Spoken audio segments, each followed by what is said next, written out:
Bonjour, donc moi je suis André Galindo, je suis médecin urgentiste dans le Nord et je fais face au quotidien à de nombreuses tâches médico-administratives qui font perdre énormément de temps.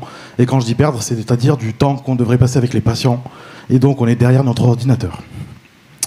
Donc ça c'est un peu dommage et clairement le but de Sclepios c'est ça, c'est de mettre de l'intelligence artificielle dans les dossiers patients informatisés pour permettre de faire gagner du temps aux praticiens, tout en améliorant en fait ces processus qui sont chronophages et qui sont par contre la base de ce qui permet la valorisation des séjours d'urgence, la cotation des actes, des diagnostics qu'on ne fait pas parce que malheureusement ça prend du temps et qu'aux urgences on n'a pas le temps de le faire.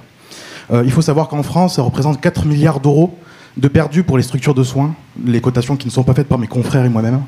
Et là, on a, avec les LLM et les nouvelles technologies, la possibilité d'automatiser ces actes-là et donc d'améliorer toute la valorisation des séjours aux urgences et donc le fonctionnement des structures de soins, tout en permettant aux médecins de passer plus de temps auprès du patient, ce qui est un peu la base de notre métier à l'origine.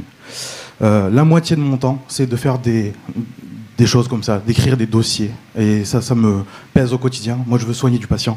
Et c'est ce que je veux rendre à mes confrères. Et donc, c'est pour ça qu'on a créé Pulsaria, qui est donc une solution qui est déjà commercialisée auprès de plusieurs cliniques et pour lesquelles on a déjà pas mal de marques d'intérêt. Ça représente environ 2 millions de séjours aux urgences, nos prospects actuels.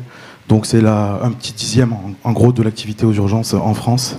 Et nous sommes les seuls à proposer ce genre d'outils actuellement, de mettre du LLM directement dans le dossier patient informatisé pour faire gagner du temps et améliorer la valorisation des séjours.